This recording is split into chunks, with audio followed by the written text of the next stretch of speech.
जय हिंद। आज हम इंग्लिश ग्रामर के ऐसे टॉपिक पर बात करने वाले हैं जो कि बहुत ही इम्पोर्टेंट टॉपिक है। आप लोग जानते हैं कि जो पार्ट्स ऑफ स्पीच का एक पार्ट होता है वर्ब, तो इस वर्ब के बारे में आज हम डिटेल में पढ़ने वाले हैं। हो सकता है कि ये वीडियो थोड़ी लंबी हो जाए, लेकिन आप जो है इस वीडियो में पूरी लास्ट तक बने रहिएगा और इसमें मैं एक एक पॉइंट क्लियर करने जा रहा हूँ। तो दोस्तों शुरू करते हैं। Verb is a word which denotes an action, position, relation और ए स्टेट ऑफ बीइंग। यानी क्रिया जो है, वर्ब जो है वह शब्द होता है जिससे किसी के कार्य, अधिकार, संबंध, ये कार्य, अधिकार, संबंध या किसी अवस्था के होने का बोध होता है। जैसे मैंने कुछ एग्जाम्पल यहाँ पे रखे हुए हैं, जैसे राधा कुक्स फूड। अब यहाँ पे राधा खाना बनाती है, तो राधा जो है, ये कुक्स जो है ये एक्शन शो कर रहा है, तो ये एक्शन हो गया। ऐसे ही द क्लॉक स्ट्राइक्स, घड़ी की जो सुई है वो बजती है, तो ये स्ट्राइक्स, ये जो है ये एक्शन है। जैसे मान लीजिए नेहा इज ब्यूटीफुल। अब यहाँ पे नेहा इज ब्यूटीफुल, यहाँ पे ब्यूटीफुल जो है वो उसकी स्टेट है, उसकी अवस्था है, तो ये स्टेट हो गया। जैसे हम कहें दीपक बिकेम एंग्री। अब ये एंग्री जो है ये भी एक अवस्था है, तो ये भी एक स्टेट हो गया। I have a car. अब यहाँ पे मेरे पास एक कार है, तो ये पोजीशन हैव जो है ये पोजीशन शो कर रहा है, तो ये वर्ब जो है ये पोजीशन वाली वर्ब है। जैसे हम कहें Rahul is my brother, Rahul मेरा भाई है, यहाँ पे ये रिलेशन शो हो रहा है। तो इस तरीके से जो वर्ब जो होती है वो कोई एक्शन, यानी कोई जो है कार्य, कोई पोजीशन, कोई अधिकार, कोई रिलेशन यानी कोई संबंध या कोई अवस्था को शो करती है। अब देखिए फ्रेंड्स, वर्ब जो है इसे हम दो पार्ट्स में बांट सकते हैं। एक होता फाइनाइट वर्ब और एक होता नॉन फाइनाइट वर्ब।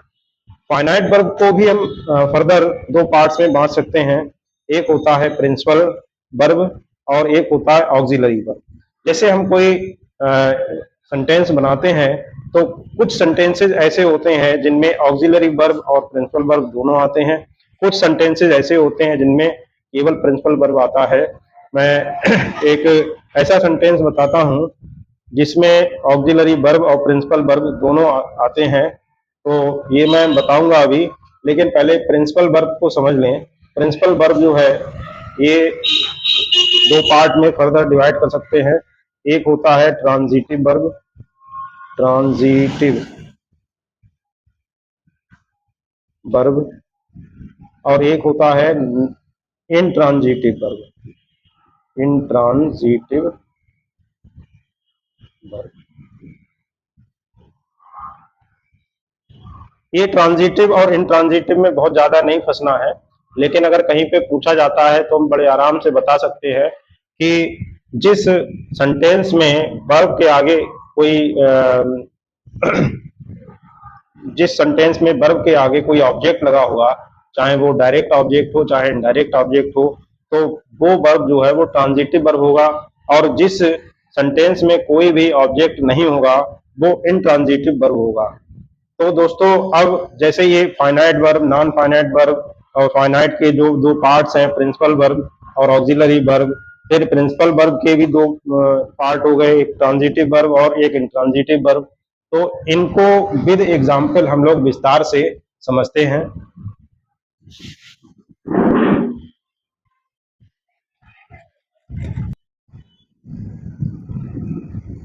तो देखिए फ्रेंड्स, अब हम बात करते हैं फाइनाइट वर्ब्स की।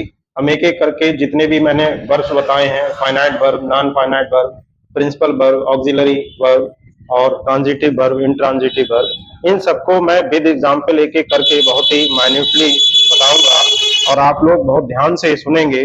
और अगर आपने ये वीडियो आज पूरे ध्यान से सुन ली तो आप कभी भी वर्ब्स के बारे में नहीं भूलेंगे। तो देखिए दोस्तों, फाइनाइट वर्ब स्टार्ट करते हैं। फाइनाइट वर्ब जो है वो ऐसा वर्ब होता है जो अपने सब्जेक्ट से प्रभावित होता है, सब्जेक्ट के नंबर से प्रभावित होता है और टेंस से प्रभावित होता है। कहने का मतलब ये है कि फाइनाइट वर्ब जो है सब्जेक्ट के अकॉर्डिंग बदल सकता है, फाइनाइट वर्ब टेंस के अकॉर्डिंग भी बदल सकता है। जैसे ये पहला एग्जाम्पल है, Rahul goes to play in the field. अब यहाँ पे राहुल जो है सिंगुलर है, और सिंगुलर के साथ आप जानते हैं कि प्रेजेंट इंडेफिनिट टेंस में वर्ब के साथ में एस या यस लग जाता है। तो यहाँ पे राहुल सिंगुलर है, इसमें गो, इसलिए गो के साथ यस लग गया, तो राहुल गोज हो गया। तो Rahul goes to play in the field. अब जैसे दूसरा सेंटेंस है, दूसरे सेंटेंस में आप ध्यान दीजिए, ये boys go to play in the field. अब यहाँ पे बॉयज, यहाँ पे सब्जेक्ट बॉयज हो गया जो कि प्लूरल है, और प्लूरल के साथ वर्ब में एस या यस नहीं लगता, इसलिए ये गो हो गया। तीसरे सेंटेंस में भी आप देखें, चिल्ड्रन है, फिर आर गोइंग। अब ये टेंस बदल गया, ये हो गया आपका प्रेजेंट कॉन्टिन्यूअस टेंस हो गया, इसलिए यहाँ पे आपके लिए एक ऑक्सिलरी वर्ब भी लगानी पड़ी। अब गो के साथ में आईएनजी लग गया। तो देखिए ये तीनों जगह पे मैंने एक ही वर्ब गो गो गो इसलिए लिया ताकि आप इन तीनों में डिफरेंस को समझ पाएं और आप ये बेहतर तरीके से समझ पाएं कि फाइनाइट वर्ब क्या होता है। तो तीनों सेंटेंसेस में देखिए जो गो की फॉर्म है, यहाँ पे गोज है, यहाँ पे गो है, और यहाँ पे गोइंग है। गोइंग के साथ में यहाँ पे आर भी है। तो इस तरीके से ये जो गो है ये अपने सब्जेक्ट से भी प्रभावित हो रहा है और टेंस से भी प्रभावित हो रहा है। तो इसलिए गो यहाँ पर जो है ये फाइनाइट वर्ब है। अब देखिए दोस्तों, इन्हीं सेंटेंसेस में एक वर्ब और आगे आ रही है जो कि है टू प्ले।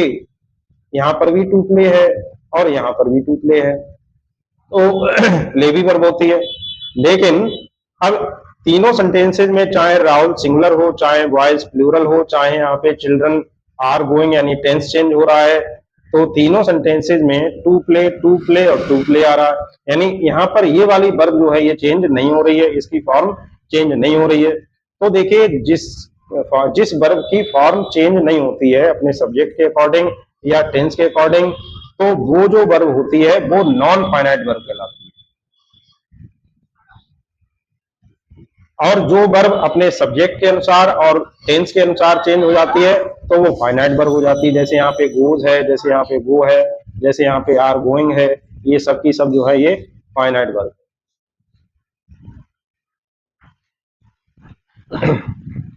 तो दोस्तों मैं समझता हूं आपको फाइनाइट वर्ब और नॉन फाइनाइट वर्ब के बीच का जो डिफरेंस है वो क्लियर हो गया होगा। इसके बाद देखिएगा मैं अब बताता हूं प्रिंसिपल वर्ब को।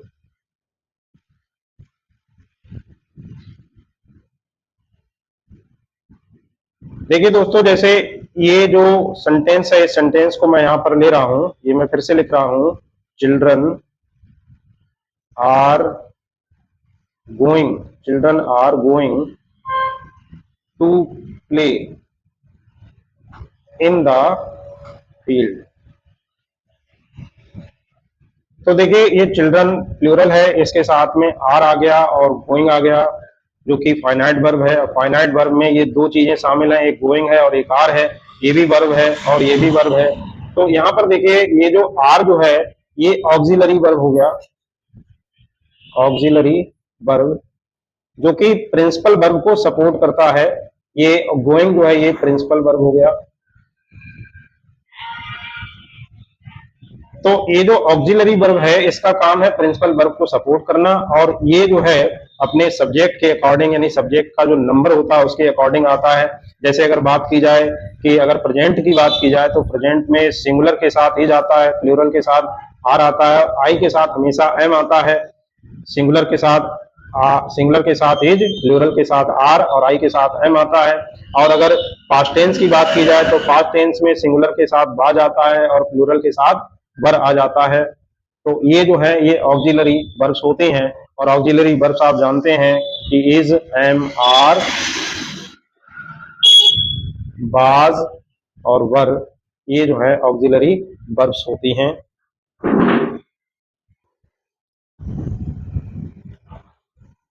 तो दोस्तों जो प्रिंसिपल वर्ब होती है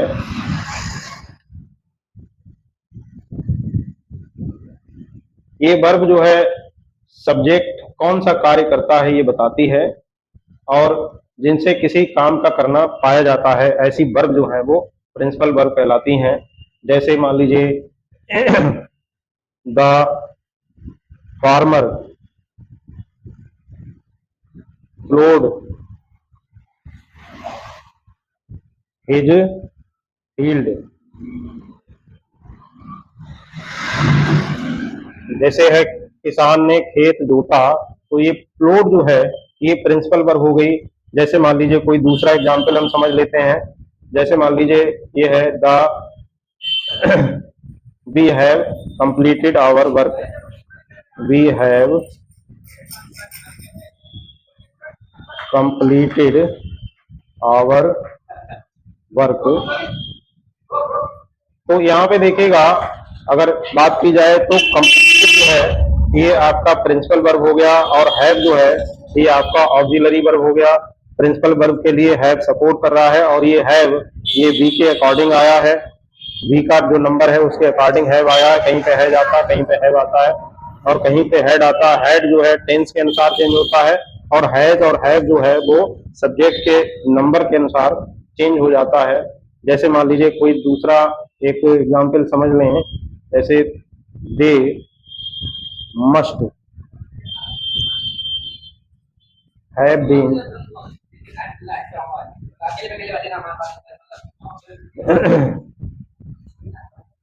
प्लेइंग ऑल डे। तो देखिए, अगर इसमें वर्ब की मेन वर्ब या प्रिंसिपल वर्ब की बात की जाए तो ये प्लेइंग हो गया। अब इसके बाद में ये सब्जेक्ट है, तो यहां से यहां तक जो है ये पूरा जो है ये हेल्पिंग वर्ब है। अब इस हेल्पिंग वर्ब को दो पार्ट्स में डिवाइड किया जा सकता है। जैसे मस्ट है, मस्ट एक अलग हेल्पिंग वर्ब है, और हैव बीन ये एक अलग हेल्पिंग वर्ब है। तो इस तरीके से दोस्तों मैं समझता हूं कि आपको प्रिंसिपल वर्ब और हेल्पिंग वर्ब या ऑक्सिलरी वर्ब जो है ये आपके लिए समझ में आ गया होगा।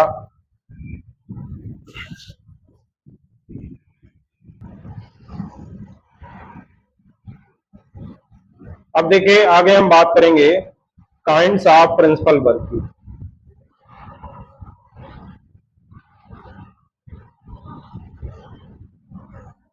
ये दो तरीके के होते हैं। एक होता है ट्रांजिटिव वर्ब, इसकी अगर हिंदी की बात की जाए तो ये होता है सकर्मक क्रिया, और दूसरा होता है इंट्रांजिटिव वर्ब। इंट्रांजिटिव वर्ब ये है अकर्मक क्रिया।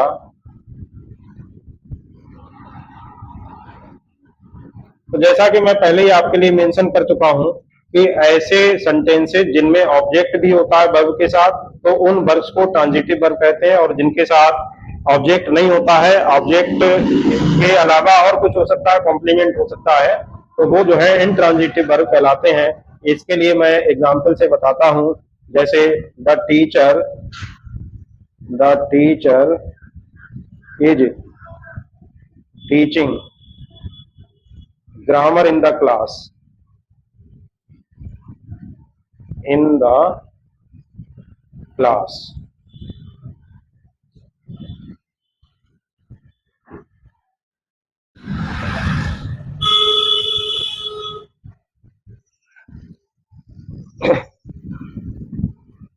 तो देखिए दोस्तों, the teacher is teaching grammar in the class, तो यहाँ पे टीचिंग जो है ये वर्ब है, हालांकि इज ये ऑक्सिलरी वर्ब हो गया, टीचिंग प्रिंसिपल वर्ब हो गया, और टीचिंग के साथ में ये ग्रामर जो है ये ऑब्जेक्ट हो गया। ऑब्जेक्ट की पहचान दोस्तों कैसे करते हैं, हम एक क्वेश्चन लगा देते हैं, क्या या किसे, क्या और किसे के आंसर में जो भी शब्द निकल कर आता है तो उसे हम ट्रांजिटिव, उसे हम ऑब्जेक्ट कहते हैं।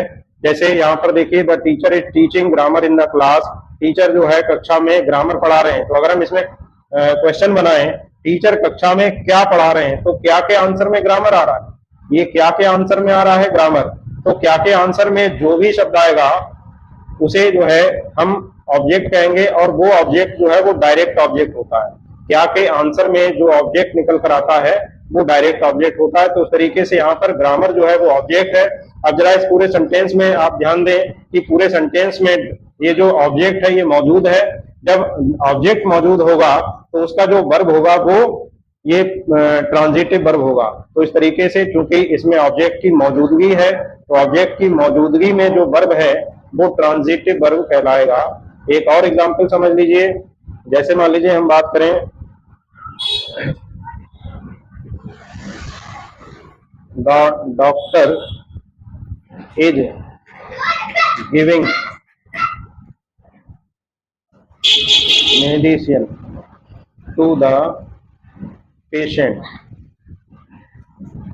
The doctor is giving medicine to the patient. Doctor मरीज को दवा दे रहा है। तो यहाँ पे ये गिविंग माने देना, तो ये तो आपका हो गया वर्ब जो कि प्रिंसिपल वर्ब है। प्रिंसिपल वर्ब इसे मैं पीवी लिख दे रहा हूँ। ये इज जो है ये ऑक्सिलरी वर्ब हो गया। अब हम आगे बढ़ते हैं डायरेक्ट ऑब्जेक्ट की तरफ। ऑब्जेक्ट देखिए यहाँ पर डॉक्टर मरीज को दवा दे रहा है। अगर हम इसमें क्वेश्चन बनाए कि डॉक्टर मरीज को क्या दे रहा है, तो क्या के आंसर में ये मेडिसिन आ रहा है, दवा आ रहा है, तो ये हो गया डायरेक्ट ऑब्जेक्ट। अब देखिए दोस्तों, इसमें थोड़ा और एडवांस में जाते हैं कि डॉक्टर मरीज को दवा दे रहा है। डॉक्टर किसे दवा दे रहा है, तो किसे के आंसर में पेशेंट आ रहा है, किसे के आंसर में पेशेंट आ रहा है। तो किसे के आंसर में जो भी शब्द आएगा तो वो इनडायरेक्ट ऑब्जेक्ट होगा। अब दोस्तों आप एक बात ध्यान दीजिए कि यहाँ पे क्या के आंसर में मेडिसिन जो कि निर्जीव वस्तु है, और किसे के आंसर में पेशेंट, पेशेंट सजीव होता है। तो क्या के आंसर में निर्जीव आएगा, किसे के आंसर में सजीव आएगा। देखिए क्या के आंसर में निर्जीव और किसे के आंसर में सजीव। तो क्या के आंसर में जो आता है वो डायरेक्ट ऑब्जेक्ट होता है। इसका मतलब जो डायरेक्ट ऑब्जेक्ट है वो निर्जीव होगा और इनडायरेक्ट ऑब्जेक्ट जो है वो सजीव होगा, कोई व्यक्ति होगा या कोई जानदार वस्तु होगी। ये बात दोस्तों आपके लिए याद रखना है। तो इस तरीके से इस सेंटेंस की अगर बात की जाए तो इस सेंटेंस में डायरेक्ट ऑब्जेक्ट और इनडायरेक्ट ऑब्जेक्ट दोनों ही मौजूद है। ट्रांजिटिव वर्ब के लिए ऑब्जेक्ट की मौजूदगी जरूरी है। यहाँ पर दोनों तरह के ऑब्जेक्ट हैं, तो इस तरीके से ये गिविंग जो है ये ट्रांजिटिव वर्ब हो गया।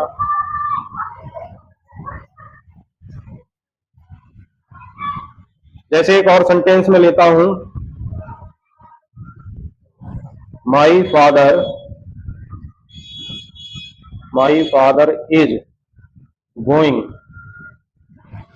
To the market.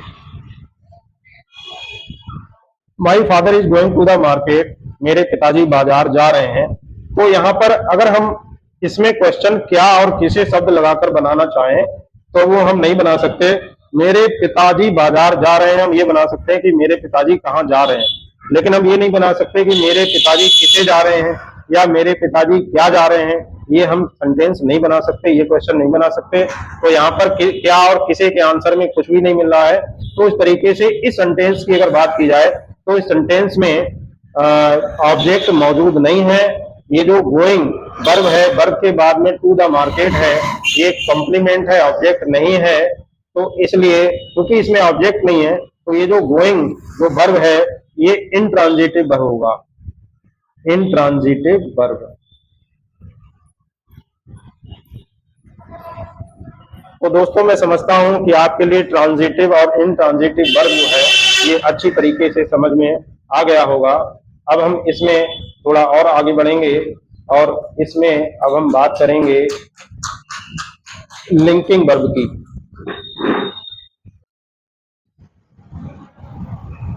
तो देखिए दोस्तों, ऐसे वर्ब जैसे ये बी की जो फॉर्म होती है इज, एम, आर, बाज, बर, तो कुछ सेंटेंसेस ऐसे होते हैं जिनमें केवल यही वर्ब होता है, इसके अलावा इनके साथ में जिसे प्रिंसिपल वर्ब कहा जाता है वो मौजूद नहीं होता है, उसकी अब्सेंट होता है।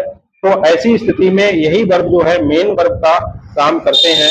अब इन्हें लिंकिंग वर्ब इसलिए कहते हैं क्योंकि इन्हें सब्जेक्ट से जो सब्जेक्ट होता है और लास्ट में जो ऑब्जेक्ट होता है, कॉम्प्लीमेंट होता है, तो या एडजेक्टिव जो कुछ भी होता है तो उसे जोड़ने का काम करता है। इसके अलावा बी के अलावा बी की जो फॉर्म्स होती हैं इज, एम, आर, बाज, बर, इन बी के अलावा कुछ और भी दूसरे वर्ब होते हैं जो कि लिंकिंग वर्ब का काम करते हैं। इन्हें आपके लिए याद रखना पड़ेगा। जैसे एक शब्द होता है अपीयर माने दिखना, बीकम माने होना, फील माने महसूस करना, फॉल माने होना गिरना, ग्रो माने बढ़ना, लुक माने प्रतीत होना, सी माने भी प्रतीत होना, स्मेल जो है ये किसी खुशबू या किसी गंध आने के लिए होता है, और रिमेन माने रहना, और टेस्ट माने किसी चीज का जो टेस्ट होता है, स्वाद होता है, तो स्वाद के लिए टेस्ट का प्रयोग होता है। तो यहाँ पर ये जो शब्द है ये आपके लिए याद रखने पड़ेंगे, appear, become, feel, fall, grow, look, seem, smell, remain और टेस्ट। अब इसके मैं कुछ एग्जाम्पल बता रहा हूँ, जैसे the dog the dog is an animal. तो देखिए ये जो सेंटेंस है, इस सेंटेंस में केवल इज है, इज के अलावा कोई दूसरा वर्ब नहीं है, तो इज जो है ये लिंकिंग वर्ब होगा। जैसे अगर हम बात करें the earth is round,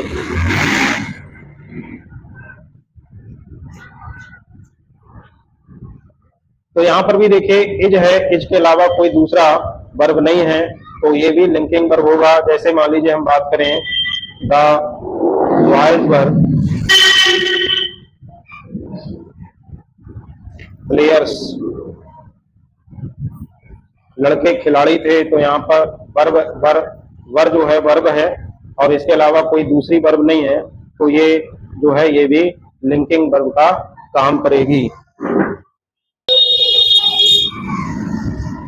is am are के अलावा, इज एम आर बाद वर्ब के अलावा कुछ जो दूसरे वर्ब मैंने बताए थे जो कि लिंकिंग वर्ब का काम करते हैं, उसका मैं एक एग्जांपल बताता हूं। जैसे राधा बीकेम डॉक्टर, तो यहाँ पे बीकेम है, इसके अलावा कोई मेन वर्ब नहीं है, कोई प्रिंसिपल वर्ब नहीं है, तो ये बीकेम जो है ये लिंकिंग वर्ब का काम करेगी। जैसे माई ग्रांड मदर ग्रू ओल्ड, अब यहाँ पे ग्रो की ये सेकेंड फॉर्म ग्रू हो गई, तो मेरी दादी माँ बूढ़ी हो गई, तो यहाँ पे ग्रू जो है ये लिंकिंग वर्ब का काम करेगी। अब देखिए दोस्तों, आगे हम जो ऑक्सिलरी वर्ब्स होते हैं उनकी बात कर लेते हैं। ऑक्सिलरी,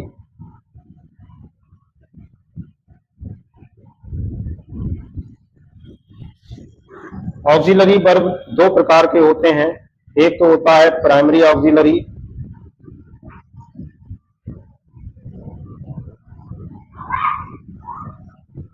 प्राइमरी ऑक्सिलरीज में ये जो बी की जो फॉर्म्स होती हैं, इज, एम, आर, बाज, वर। हैव की जो फॉर्म्स होती हैं,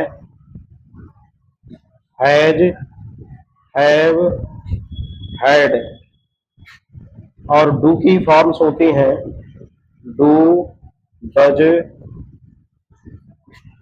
डिड। इसके बाद मॉडल ऑक्सिलरीज होते हैं, model auxiliaries.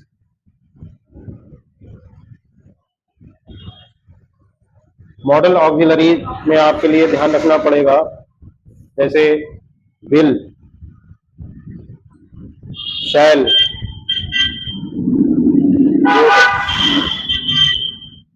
Should,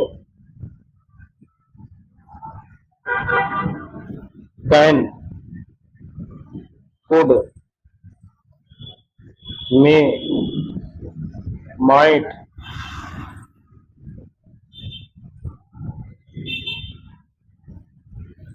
ought to, need, dare और used to, ये मॉडल ऑक्सिलरीज के अंतर्गत आते हैं। इन्हें आपके लिए याद रखना पड़ेगा। एक बार मैं फिर से रिपीट कर दे रहा हूँ। जो प्राइमरी ऑक्सिलरीज हैं ये बी की सारी फॉर्म्स होती हैं, is, am, are, was, were. Have की जो फॉर्म्स होती है, has, have, had, has singular के साथ, हैव प्लूरल के साथ, और हैड जो है पास्ट टेंस के लिए होता है। डू की जो फॉर्म्स होती हैं, डू प्लूरल के साथ, डज सिंगुलर के साथ, और डिड जो है वो पास्ट टेंस में होता है। मॉडल ऑक्सिलरीज में बिल और शैल, बिल और शैल आप जानते हैं फ्यूचर टेंस के लिए बिल और शैल, जहाँ पर फ्यूचर टेंस होता है तो वहां पे बिल और शैल का यूज करते हैं। वुड और शुड जो है बिल और शैल का पास्ट टेंस होता है। इसके बाद में कैन, कैन किसी की एबिलिटी, किसी कैपेसिटी को दर्शाता है, और कैन का जो पार्ट फॉर्म है वो कुड होता है। ऐसे ही में कोई आज्ञा मांगने के लिए, किसी परमिशन के लिए या किसी संभावना के लिए में, और इसका पास्ट टेंस माइट होता है। ऐसे ही ऑट है, ऑट टू है, नीड है, डेयर है और यूज टू है। इन सबके जो यूज होते हैं वो एक अलग से बता दिए जाएंगे। अभी आप प्राइमरी ऑक्सिलरीज और मॉडल ऑक्सिलरीज इन्हें आप समझ लीजिए। और मैं समझता हूँ कि ये वीडियो काफ़ी लंबी हो रही है, इसलिए मैं इस वीडियो को यहीं पर एंड करता हूँ। इसके नेक्स्ट पार्ट में इससे आगे की चीज़ें मैं समझा दूंगा। तब तक मुझसे जुड़े रहिएगा, और जो लोग चैनल पर पहली बार आए हैं वो इस चैनल को लाइक कर दें। वीडियो अगर अच्छा लगा हो तो वीडियो को लाइक कर दें, चैनल को सब्सक्राइब कर दें और अपने दोस्तों में शेयर कर दें। धन्यवाद।